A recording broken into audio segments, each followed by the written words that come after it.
Hello, my name's David Runciman, and this is Past, Present, Future, the History of Ideas podcast. Today, the first episode in a short series with PPF regular, the writer and philosopher Lea Ypi, talking about the history and the meaning of the idea of dignity. We're doing this for two reasons. First of all, because it is one of the most important concepts in the history of ideas. And second, because Lea's new book, out now, is called Indignity.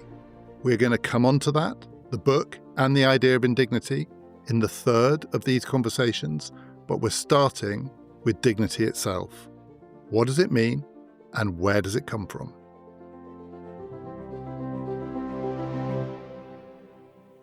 We recorded these conversations with Lea, thanks to the miracle of modern technology, with me in Cambridge, England, and Lea in Delhi, in India. If in one or two places the sound isn't quite what you're used to, that's the reason why.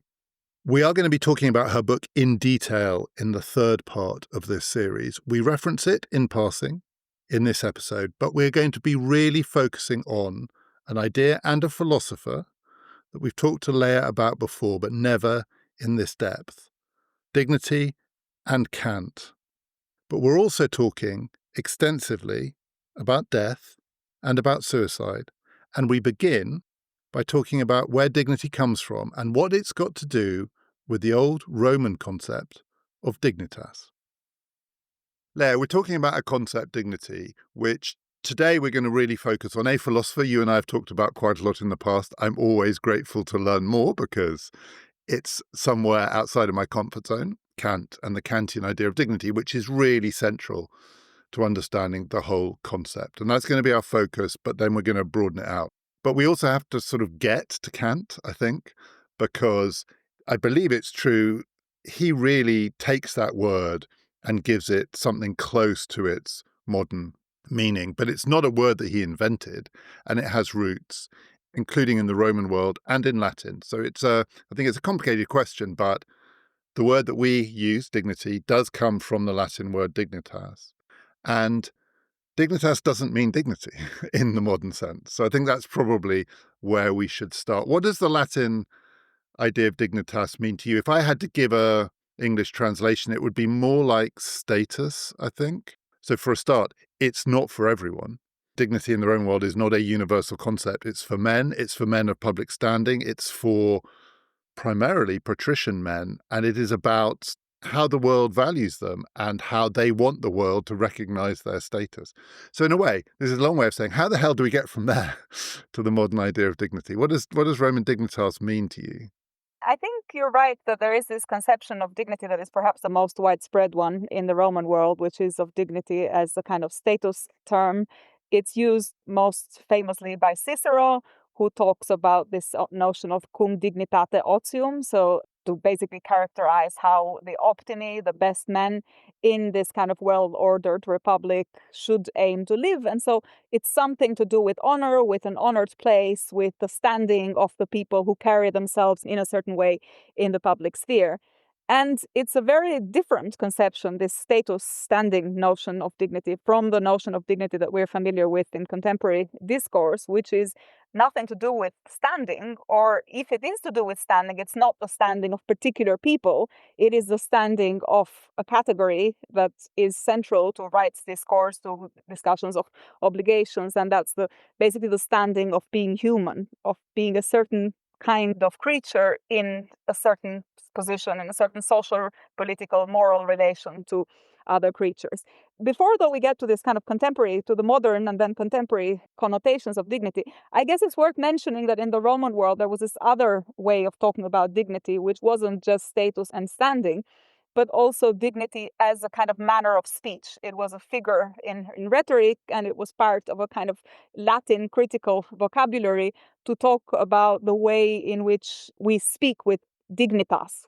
In that case, it meant something like gravitas, or speech that was kind of weighty, that was majestic, that carried certain rhetorical configurations, in contrast to discourse that's more kind of light and entertaining and which doesn't have the same sort of weight. And so in this case, it's a more aesthetic category. And I hope we'll get to talk about how in the modern world that aesthetic category is connected to Kant and comes also through with certain ways of thinking aesthetically about the concept that is very different from the Roman world. But yeah, these two, I think, are the main kind of starting point for the use of the term in Roman discourse. We will get to that for sure. On the Roman idea, so one of the things that's distinctive about it is that your dignity in either of those two senses, actually, either whether it's something that you are conveying in rhetoric and speech and the manner in which you communicate, or it's to do with your social status or social standing, it is something that has to be protected and preserved. It can be contrived or created. It's like an artifact, and it's something that can be lost. So Roman men were obsessed with losing their dignity, and the preservation of dignity, the enhancement of it, was a life goal on the understanding that it was almost fragile. It was something you could lose it overnight. And I did find myself thinking, so when I was thinking about what we would talk about, it's weird. I hadn't made the connection at all. And then it suddenly came to me. Oh, not the word dignity, but the word dignitas is the name of the Swiss suicide clinic. That's where people go to die. And it's become a term in English and I imagine across Europe. People talk about going to dignitas, sometimes in a jokey way, sometimes kind of like, wow, this has gone so badly wrong, I think I'm going to have to book into dignitas. But for dignitas itself, this is a deadly serious thing. And it does have a connection. So they are talking about it, I think, closer to the modern sense of dignity. But it does have a connection with the Roman world because Romans were obsessed with how people died. And actually, almost the most important test of a person's dignity was the manner in which they died. There's that really chilling line that you sometimes hear from Roman thought and Roman literature, which is that in the Roman world, no one cares how you lived. The key question is, how did you die? You heard that a man's house has burned down. You're not interested in anything except how did he die? How did he bear it? And there is a connection, I think, which probably does run through the story of dignity. And actually, we will talk about it in relation to your book, because your book starts with this question in some ways. We'll come on to that. But there is a connection between dignity and the question of how a person faces mortality. And weirdly, from the Latin dignitas to the Swiss dignitas, that does feel like it's possibly a thread. The Kantian story is not primarily, I think, about that, but it is a thread. I feel I can hear the echo of it in the modern world. You're right, because I remember when I started researching the concept, the first thing that comes up also if you Google dignity, or at least what that came up when I was Googling it, was actually clinics with exactly this notion of what it means to end your life in a certain way, in part because I suppose the end of life is a summary also of your life. So, and I think for the Romans as well, it wasn't just about the particular moment in which life is ended. It's just that the particular moment in which life ends in some ways also epitomizes how you've lived. And this is why it really matters not just how you live, but also how you go, because that final act is the culmination of your entire trajectory. But what is really interesting about the Roman conception in connection to dignity in exactly this way is that it then becomes almost like a contingent feature. As you say, the Romans were worried about the loss of dignity or the protection of dignity or the importance of continuing to preserve it and behaving yourself and cultivating your nature, cultivating your skills, thinking about yourself in a certain way, such that this feature would always be there and you would never lose it. And this different modern conception that we have of dignity is in part is different precisely because it doesn't have that association with contingency, because it's permanent in some ways. It's perpetual. It's something to do with human nature, something to do with the human being as a whole. And so it's not that easy to think of dignity in that case, in the modern case, as something that comes and goes. In fact, what makes it so weighty as a philosophical and as a moral concept is precisely the fact that it doesn't have this flimsical nature that the Romans had it.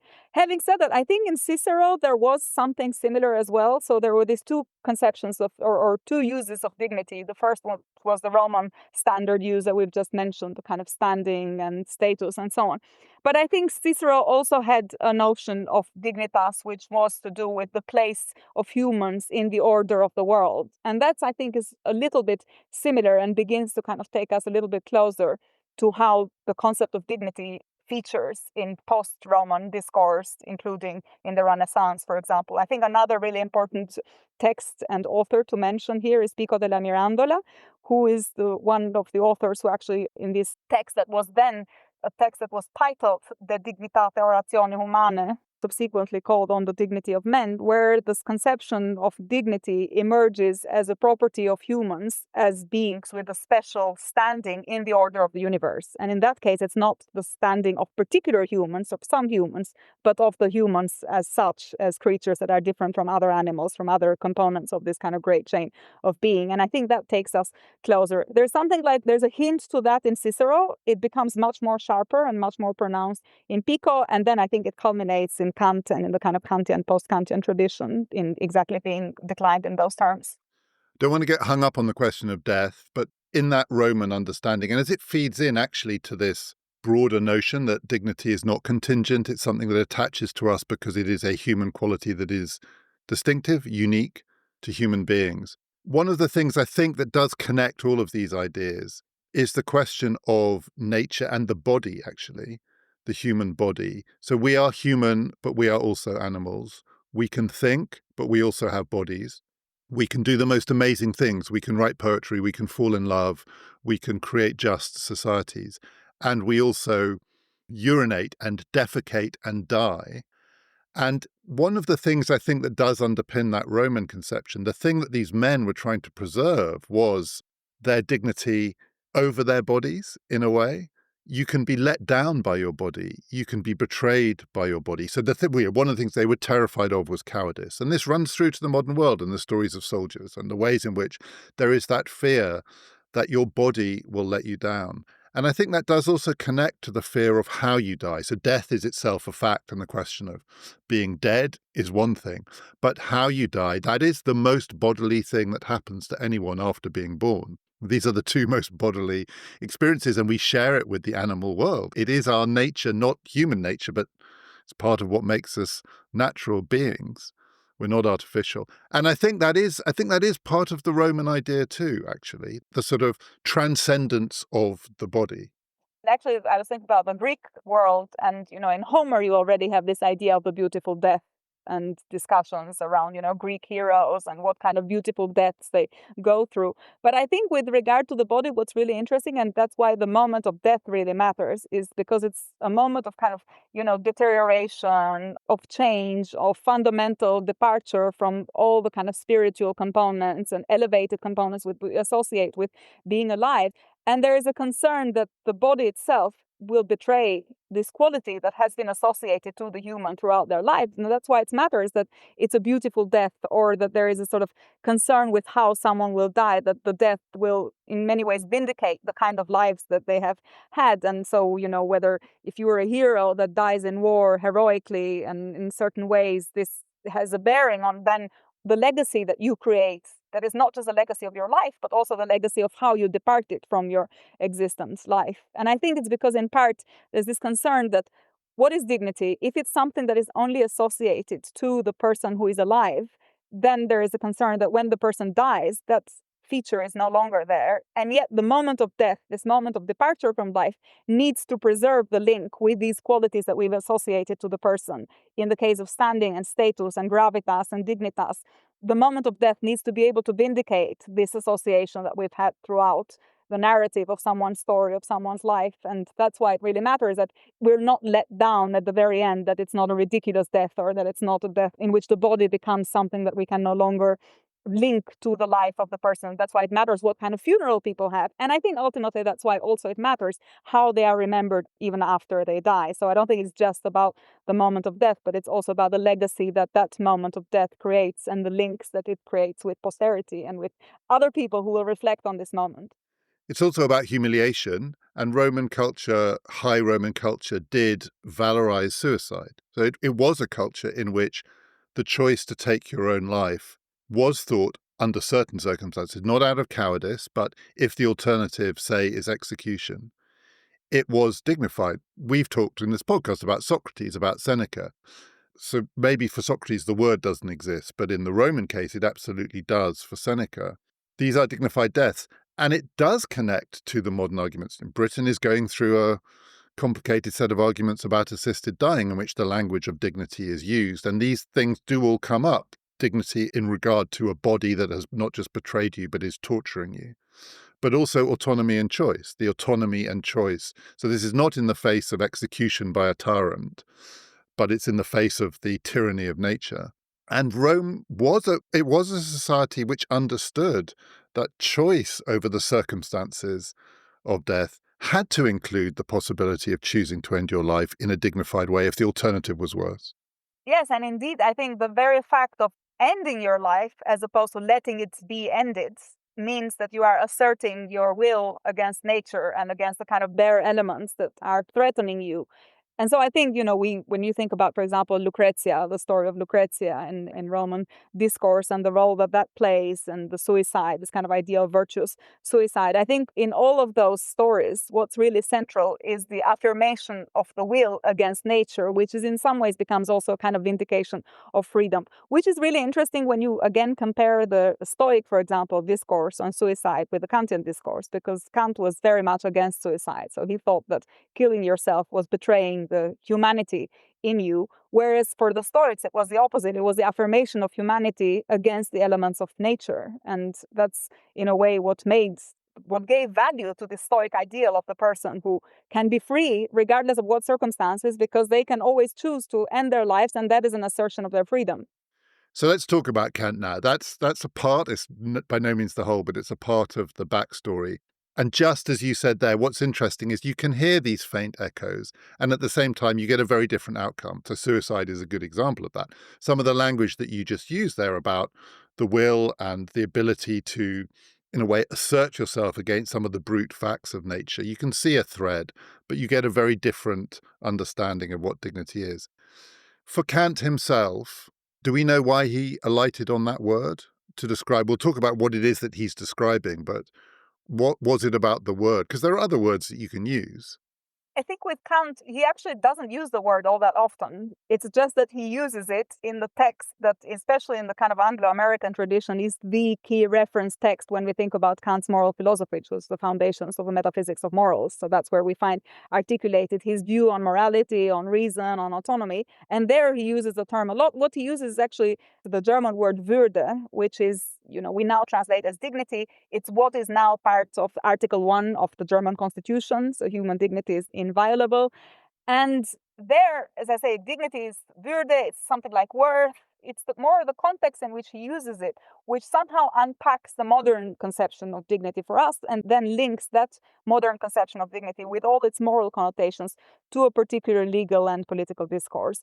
And actually, maybe if we go back to the comparison with the Stoics, it's really a useful starting point because, as you say, they are positioned, both Kant and the Stoics are in a way trying to articulate this relationship between nature and freedom. And they're both trying to think about what is the role of human will in this conundrum. And when we think of humans both as limited by nature, as vulnerable, as finite, as manipulable, having all these kind of natural inclinations, all these instincts that in some ways that they can't control, that's what they are. And how they behave themselves when we think of them as just natural creatures.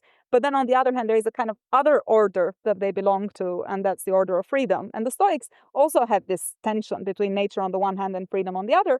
And the same idea as Kant, which was that we assert our freedom by relating to nature in a certain way. So by thinking about inclinations in a certain way, by developing a kind of reflexivity when it comes to the context of our choices and so on.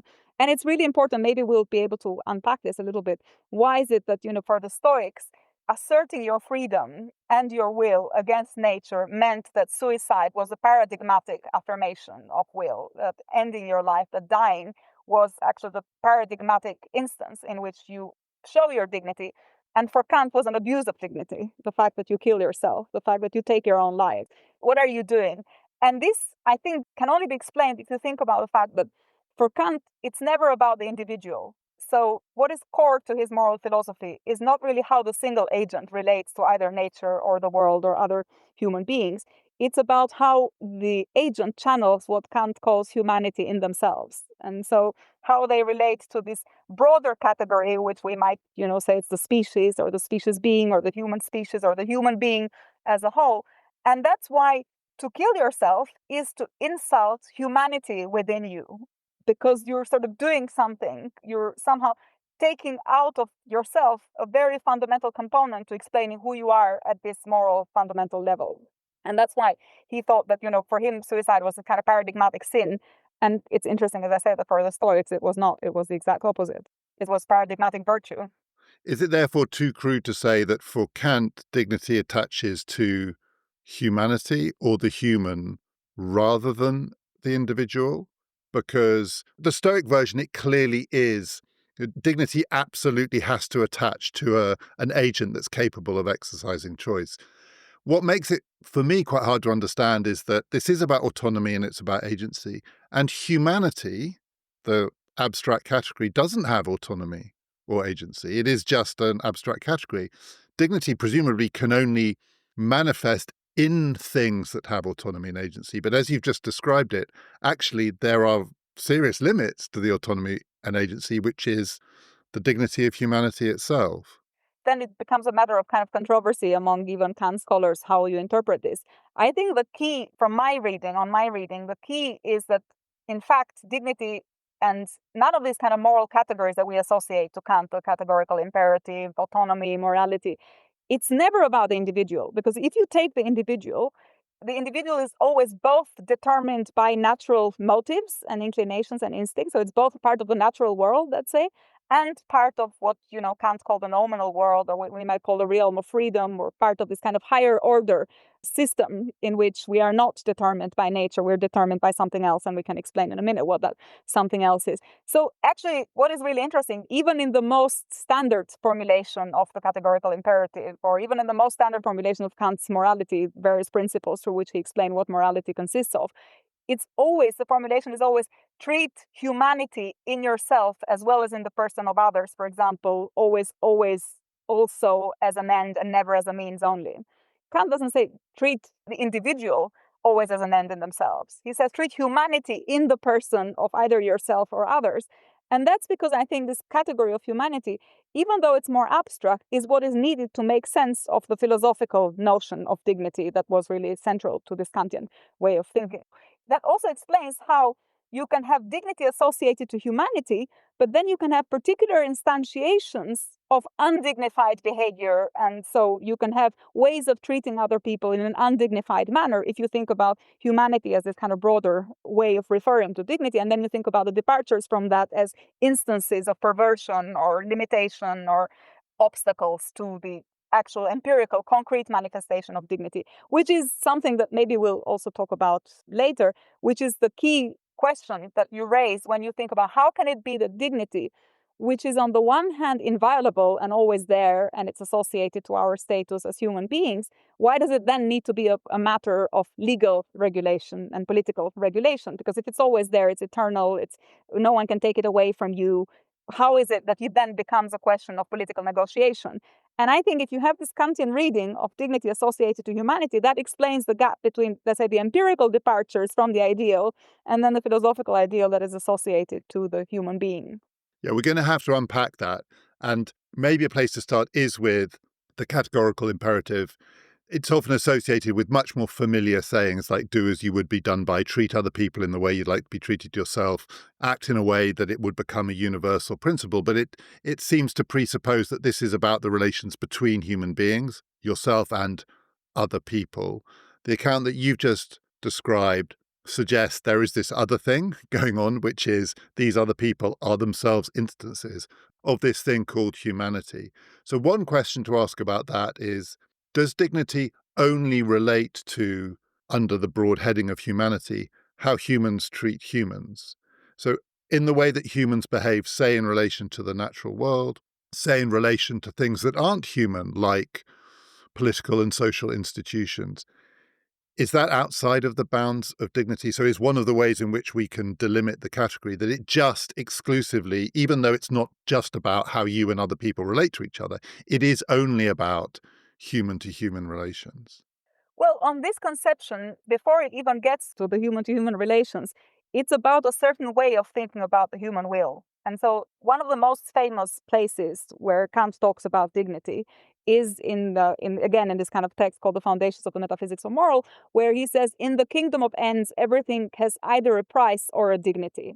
And so this very sharp distinction between price, which is, what we associate to conversion, to battering, to negotiation, to kind of swapping things around, and so replace one thing for another, substitutable, fungible, instrumental goods on the one hand, and then this dignity, which is what he associates to the features of a will that determines itself autonomously. So this, I think, is what needs to be unpacked to understand what dignity is, at least for this kind of Kantian conception. And I think the first thing to say is that we always think the part of the sentence that's most famous and that people often quote is everything has either a price or a dignity.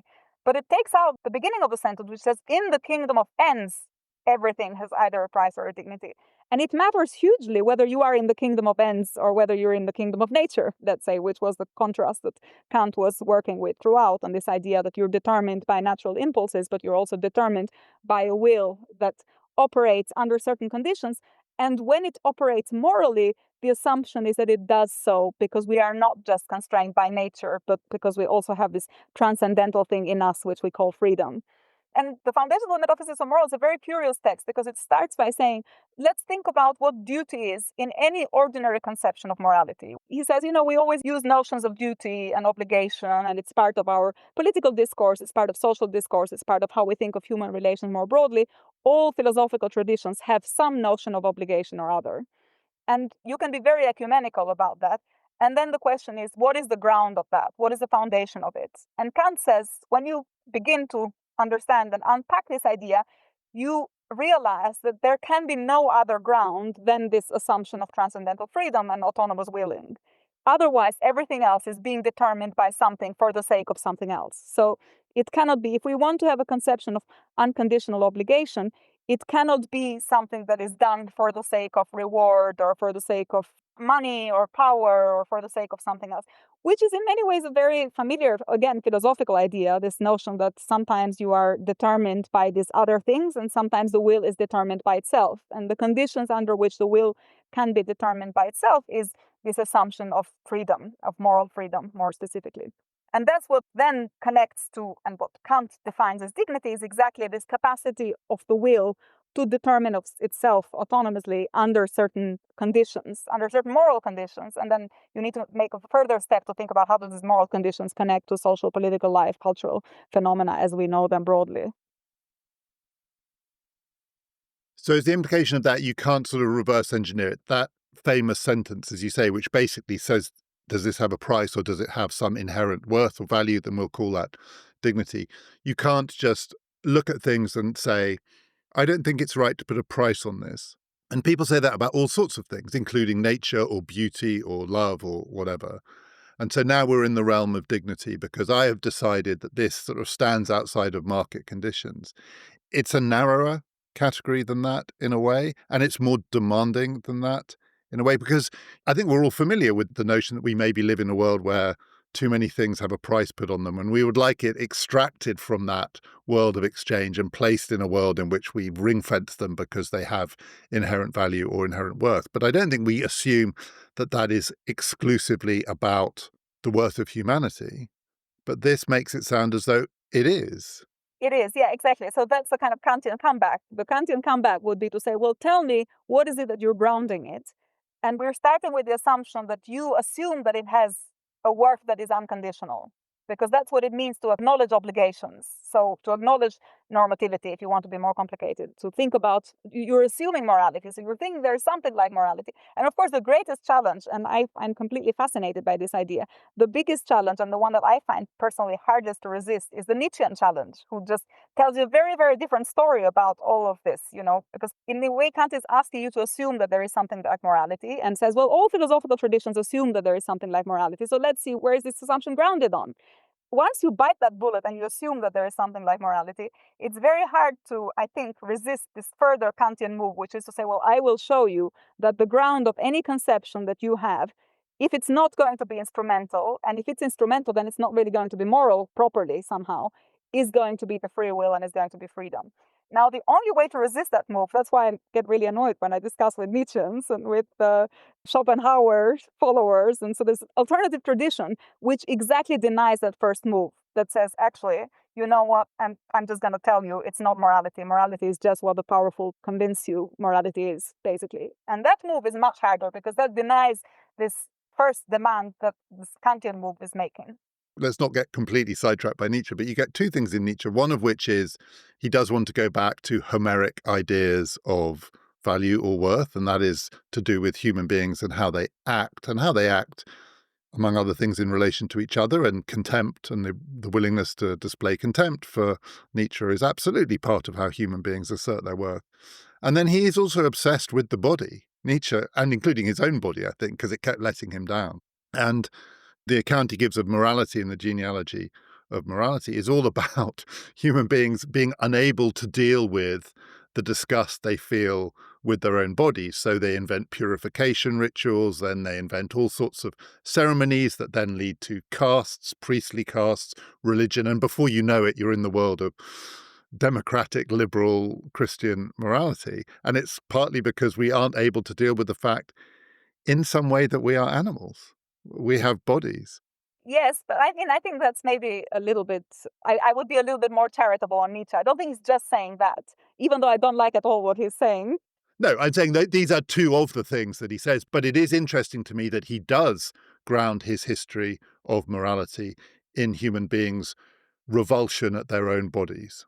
And so then when it becomes what are the values then that he proposes, as an alternative to Kant and also to this whole tradition, which is for Nietzsche's purposes the same, because he thinks that, Kant is basically just carrying over Christianity and Christian morality and indeed slave morality, as he calls it. What he ends up with is this complete separation of the ethic and the aesthetic. So it's the aesthetic that becomes its own value, and value is generated purely by this aesthetic attitude. And I think Heidegger, a lot of other philosophers who follow Nietzsche in this, argue the same in the end. And that's a very different way of thinking about the relationship between aesthetic and ethics. So Kant also has a conception of aesthetic, and it's a conception of aesthetic that is very deeply grounded in the ethical. It's the beautiful is a symbol of the morally good. And Nietzsche does exactly the opposite. He says, well, no, because morally good is always the powerful telling you what is good and what you have to endorse. And so you then comply and then internalize this compliance and you internalize this way of thinking about moral norms. And then you think that you've done something authentic, autonomous, original, and so on. Schopenhauer, by the way, I think also was one of the first to kind of pick this up on Kant, where he was saying when, Kant starts, and indeed connecting it specifically to dignity, because he said Kant gives you this idea of dignity and it's not really clear. It's a kind of fluffy word. No one really understands what it means. But people are so happy to see that being said about themselves and to be given this quality and to be given it as something that you cannot avoid when you're thinking about the human, that they don't even ask themselves further, well, what does it mean? Where does it come from? Is it sensible to have this conception of dignity? And I think there's this kind of Schopenhauer, Nietzsche, Heidegger line, which has a very different way of thinking about the beautiful in relation to the morally good. So you can think of it as the beautiful is a symbol of the morally good, as this Kantian Schillerian line has it. Or you can say, no, the beautiful is just a substitute of the morally good in a world where value cannot come from slave morality. So that, in a way, is an answer to the question that I put earlier, which is people might hear the phrase, some things do not have a price, they have an inherent worth, which is their dignity, and think, well, I associate that, say, with a beautiful work of art. I don't like the idea that Christie's or Sotheby's are auctioning it off and wealthy businessmen around the world are putting a price on it. I want my art to be beyond that. But the Kantian understanding of what that value is relates to the fact that this art is itself a manifestation of human autonomy. And unless we understand that, we can't understand why we give it this category. So we're not just saying there is a thing called the beautiful, which is beyond a price. We say that because actually what we are doing is reconnecting with our understanding that it is an expression of human autonomy. Yeah, Also because Kant, I think the way he thought about the beautiful, it's not that he thought the beautiful is just instrumentally there to kind of realize the good. So I think, when I think of that, I kind of cringe because I think of propaganda art. And so this idea that you just have this notion of what is good and what you want dignity to look like, and then you create characters or you create stories or you create, you create these kind of works of art that are supposed to represent these morally good ideas, and then they actually become the opposite. I think Kant had a slightly more complicated view, which was that when you're thinking about the human being, you're thinking about both nature and freedom. And what the work of art does is it presents you this interplay between nature and freedom through the capacity of imagination, which is between reason and feeling, between instinct and duty, in a way. And I think Kant, of course, he has a critique of judgment where he writes a lot about aesthetic judgments in relation to ethical judgments. I think Schiller does a lot more to actually really drive this point home in saying that what the work of art really shows us is this struggle, in a way, between nature and freedom. And Schiller had these two categories. One is grace and the other is dignity. When a work of art has grace, he said, it's because nature and freedom are harmoniously at interplaying with each other. And so there's a kind of harmony. And so you don't see the struggle. And when there is dignity, dignity is actually what is manifest in the struggle of reason against inclinations, against nature. So it's really, really hard to do the right thing. It's really hard to follow the categorical imperative. And the work of art is exemplifying this. And that's what gives it dignity. And that's what we associate to dignity, is the hardship and this fight constantly with nature, either within ourselves or in the world. And so When we were talking about the history of freedom and talking about Stoicism, we had a conversation about what the Stoic has to say to the slave who feels all freedom is lost, and the ways in which something can be carved out and an answer can be given by Stoicism to a slave, to someone who feels they have lost everything. Nonetheless, something is still preserved. What is the Kantian answer to the slave? So if a Kantian understanding of what makes us human is that there is an inherent dignity to being human and that we can ground morality on that. Someone who feels they have lost all autonomy, all freedom, and all dignity. Where does Kant give them an answer to the question which would come from such a person, which is, what has this got to do with me? I think there the answer is a little bit more complicated and in interesting ways compared to the Stoic paradigm. Because at one level, the Kantian, like the Stoic, would say you never actually lose your dignity. It's always there. It's just insofar as you have moral agency, and moral agency is what defines you as a human, as a member of a kind of human species. Having reason is having moral agency. Having moral agency connects to the will in certain ways. That is what gives you dignity, or that's what we call dignity, rather. That can never go away, in a way. At one level, it's always there. And so like the Stoics, you can say to the slave, you are actually free even in prison. But at another level, there is this problem of the connection between the realm of the kingdom of ends, as we call it, and the realm of nature. So the realm of the empirical circumstances, the world in which we live, the world in which we find ourselves. And that world is not the kingdom of ends. So this creates this kind of two worlds problem. You have the kingdom of ends as an ideal, as what defines us when we're thinking about autonomy, about the conditions under which we think of duty, of obligations, the grounds of moral responsibility. That's fine. That's a sort of regulative conception. That's how we think about the human. But then we also have the human in empirical circumstances, in political reality. And there it matters what society does to either enable or to constrain that moral agency. So it matters how, and this will connect in interesting ways then with the kind of legal and political discourse on dignity, and the reason why dignity is considered the foundation of rights, including human rights, and why it's linked to equality and freedom, legally understood in these very interesting ways. It's exactly because the Kantian answer cannot be, well, then fine, as the Stoic might say, then fine, doesn't matter what the world does, how it goes. You can always kill yourself if nature is going too far against your dignity. It's no concern to the theory how empirically the conditions of dignity featuring in the political and social circumstance in which the agent lives feature. So I think the Kantian view isn't that. It's just saying, for purposes of think about the conditions of that structure our obligations, we think of the kingdom of ends.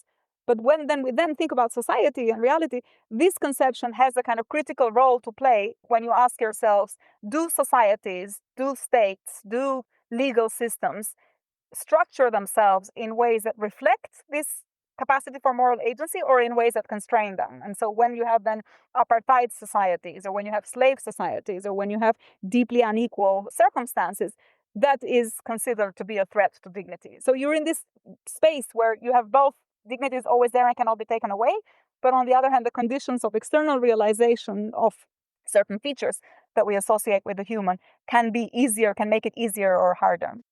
In the Stoic conception, part of the appeal of it or point of it is that it doesn't depend on other people. It's not a recognition category. Your dignity is not something that can only be instantiated because you see it in other people's eyes. They're kind of reflecting back to you your dignity. In the Roman conception of dignitas, I think it does have that quality in part. It is, a Roman patrician wants to see in the cowering or the fear or the admiration of ordinary people his dignity reflected back. In the Kantian conception, there's a lot going on, but I'm not completely clear to what extent it does emancipate the idea of dignity from recognition and a dependence on other people. So in the kingdom of ends and in the philosophical account of this, it does feel like it floats free from recognition. But then in the world, it does depend a bit on people recognizing that your dignity matters. So it's not recognizing your status, but it is recognizing that your dignity matters. Well, I mean, I would say two things. First is the kingdom of ends is a kingdom, right? Or a realm, as we might call it, if we don't want to talk about monarchic metaphors. A realm is a structure of relations.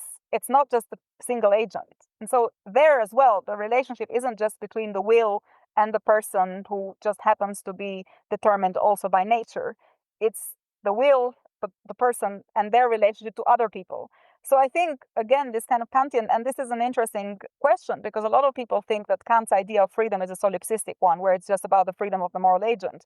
I think freedom for Kant is a structure of moral responsibilities, both in the kingdom of ends, otherwise it wouldn't be a kingdom. When you think of a realm, when you think of a kingdom, you think about a multiplicity of agents interacting with each other that make it easier or harder to interact with each other, and a kind of source of obligations that is reciprocally conditioned. It's not just about the obligation as such, it's about an obligation within a structure of social obligations. And then, of course, in the realm of nature, you have the same thing because you also have the human that's always not just the human by themselves, it's always the humans in social relations. And that's why it matters that we then have an equivalent to the philosophical moral conception of dignity, that we then also have a kind of political, social way of declining that and thinking about what does it ground, what does it give us, how does it orient us in the world that we have.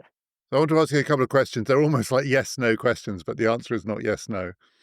On the Kantian conception, what is the dignity possessed by a baby? Or on the other hand, what is the dignity possessed by someone who has full-blown dementia? Sorry, can I just say, I realize the way I put it, it's not a yes-no question. I meant to say, does someone with full-blown dementia have Kantian dignity? That's the yes-no question.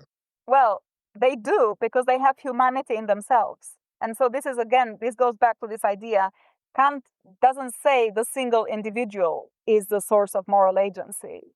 He says the single individual is the source of moral agency, has moral agency insofar as they have humanity. They're channeling humanity in themselves.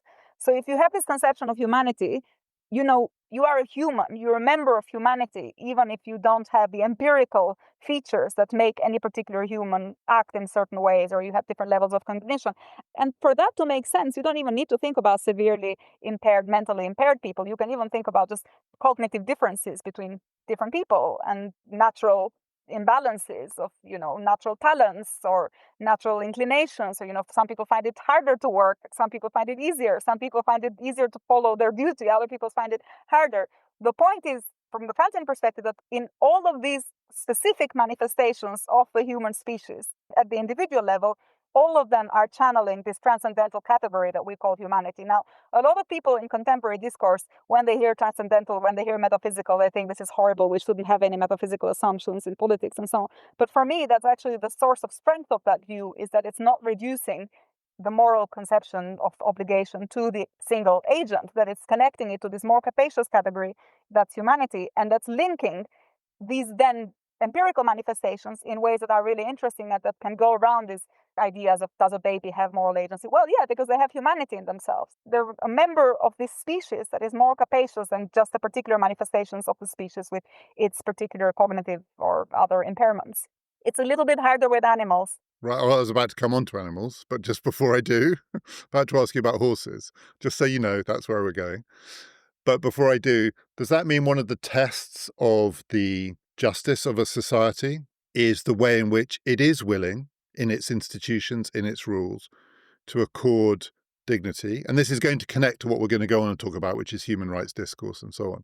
But in Kantian terms, is one of the ways you should judge a society its willingness to accord dignity regardless, let's say, of cognitive difference, because most pre-Kantian conceptions would not accept that, right? The whole point is you separate human beings out into their capacities, and whether it's you have a slave society in which you tell yourself that there is a natural order of slaves, or a Roman society in which certain categories of citizens, men not women, adults not children, so on, they have dignity because they have a set of capacities which are not universally shared. But is the view of a Kantian understanding of society that you judge a society by its willingness to accord dignity regardless? Yes, you judge it by the capacity of its social and political institutions to reflect in their arrangement this kind of robust understanding of moral relations that we associate to humans from this perspective. So I think what's really interesting is that if you think about traditional challenges to democracy, for example, or the standard criticism of why is democracy so bad? Well, because people have these kind of very different competencies. And so the opposite of a democratic system, if you think about a pure merit-based conception, is an aristocratic system where you don't think of aristocracy as nobility of birth or anything like that, but just the rule of the best. So the people who are most competent, almost like contemporary technocracy, I think there's an interesting link between aristocracy and technocracy in that sense. Yeah, this idea that those who know best should rule on the things that they know best. And then when people don't have capacities, then just political decision making is made of degrees. And the democratic response to that is no, actually, in a democracy, people have the same rights, the same obligations. There is a sort of standardizing measure of political participation. And what that measure is grounded on is exactly this understanding that humanity and dignity pertain to every single human being, regardless of their empirical contingent features of how that morality manifests itself. And of course, also with the promise that the more democratic a system is, the more it does to encourage, to cultivate, because of course also these properties are not static. They depend on education, they depend on life choices, they depend on biographies, on, for some people it's harder because they grew up in a certain environment, for other people it's easier because they were cultured from, or they were educated in a certain way and they were trained in a certain way, their skills are developing in a certain way. So I think this is why it's connected in the end to this democratic way of thinking, which is that, yeah, there is a uniformizing conception of how we rule, which at one level is abstract. And if you're purely obsessed with meritocracy and with cognitive differences and with capacities, might look like it's actually not the most fair way of making decisions, because, why should people who, don't know anything about a specific law have a say in how that law is made, when you could just have a bunch of experts who decide on the law and no one is consulted and assume that they know best. And I think this notion of dignity is what does a lot of work, and humanity and the status of human beings does a lot of work in explaining why that is the wrong answer, the kind of technocratic, aristocratic answer. It's one of the reasons, I have to be honest, it's not the main reason, but it's one of the reasons why I think children should be allowed to vote. Or at least I think that the idea of children voting, which when I propose it always produces outrage, repugnance, and ridicule, is not a shocking idea at all.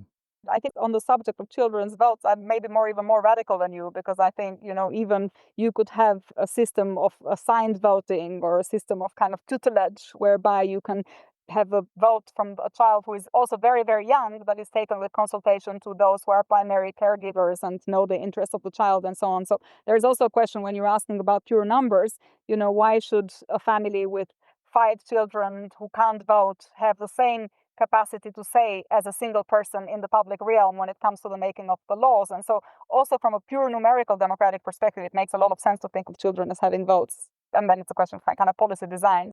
Yeah, but it is really interesting how outrageous an idea it seems to most people, which is one of the ways in which you reveal how people have bought in to a merit-based understanding of democracy. On animals, we talk about the dignity of animals. So I was thinking about a pre-Kantian book, but not by much, Gulliver's Travels, Swift's Gulliver's Travels.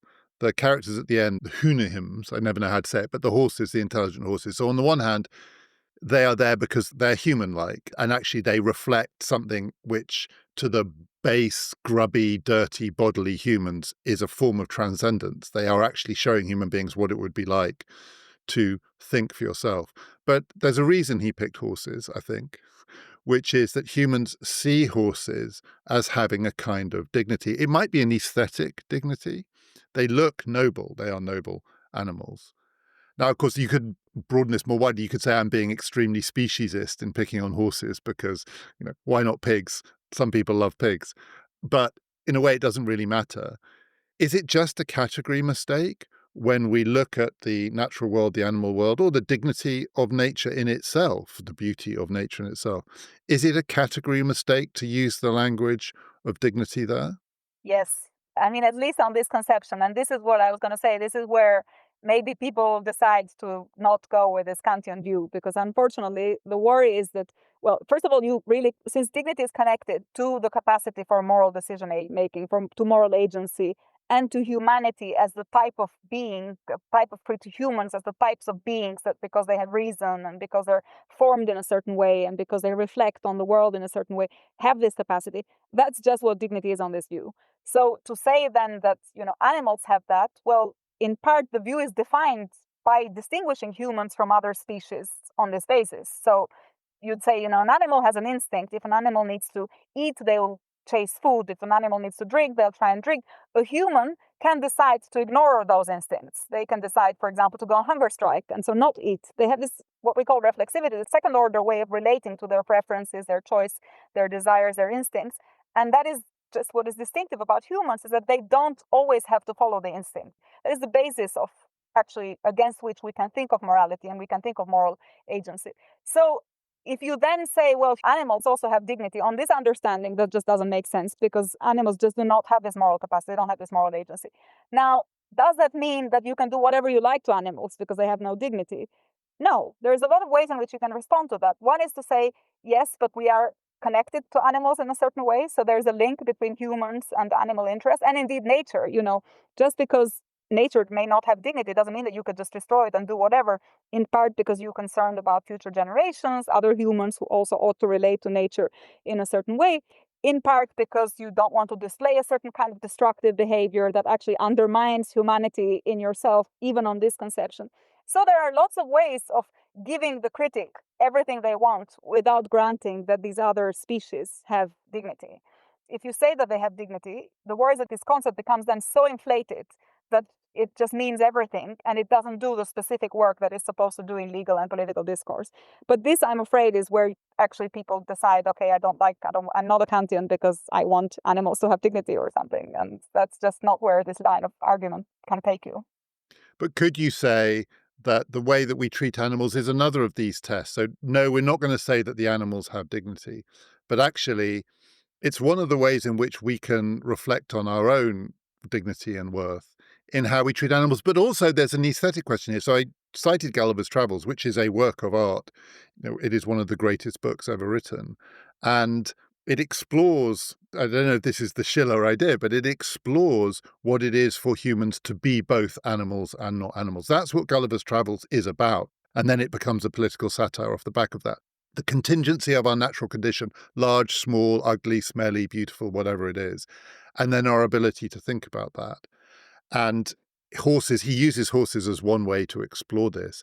And it feels to me that actually it is a book through its understanding of the natural world that opens up an understanding of human dignity. Absolutely. And I think what you said, this is really important. This idea that you can, by mistreating an animal or by relating to nature in certain destructive or exploitative or manipulative ways, you can insult the dignity of humanity. So these two things are not disconnected. Just because nature doesn't have dignity as such, just because an animal or horse doesn't have dignity as such, it doesn't mean that by treating the horse in a certain way, you're displaying a model of the human that is fundamentally at odds with the human that has dignity as a property. So we're going to go on in the second part of this conversation to talk about rights and so on and how this then feeds through to the modern world. But I want to finish this with one question. It's a question about Kant, because we haven't talked about Kant's political philosophy that might arise off the back of this. Is it for Kant a precondition of sustaining, valuing human dignity that people eventually live in a certain kind of social and political arrangement?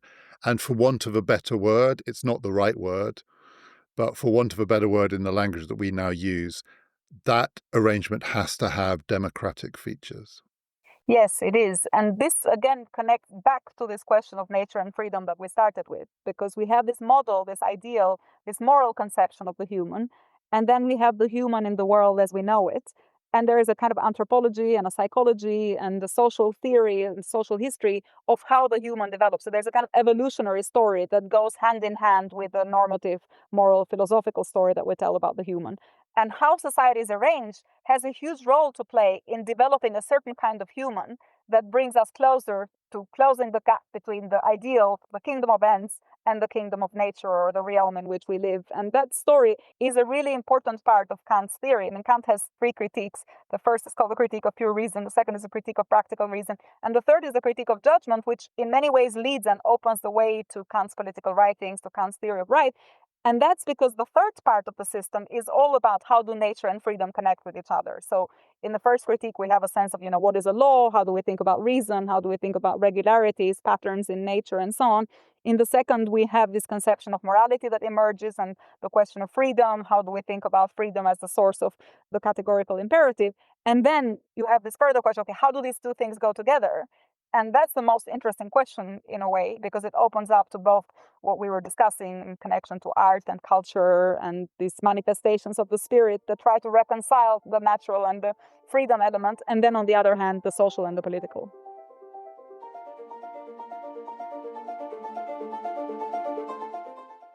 The second part of my conversation with Lea is available tomorrow. It's a bonus episode on PPF Plus. If you would like to hear it, just click on the link in the show description, go to our website, ppfideas.com. It is very easy to sign up. In it, Lea and I talk about the idea of dignity in the 20th and 21st centuries, the role of dignity in human rights, in the politics of identity, the politics of respect, what dignity means in the age of social media curation, and whether it matters that our politics have become so spectacularly undignified. To hear that episode and all our bonus episodes, plus ad-free listening, sign up to PPF Plus now. We also wanted to let you know that booking is now open for a live recording of PPF at the Cheltenham Literary Festival. It's happening on Wednesday the 15th of October. The title of the event is Who Rules the World? Trump, Tech, and the Fight for the Future. I'm in conversation with the writer and former politician Bruno Marques. But there's also going to be a special guest that we will tell you about soon. We can't let you know yet. Do join us for that if you're anywhere near Cheltenham on the 15th of October. To get tickets, just follow the link in the show description, go to our website, ppfideas.com, or go to the website of the Cheltenham Literary Festival. Next time in our regular slot, part 3 with Lea, talking about her extraordinary new book, Indignity. Do join us for all of that. This has been Past, Present, Future.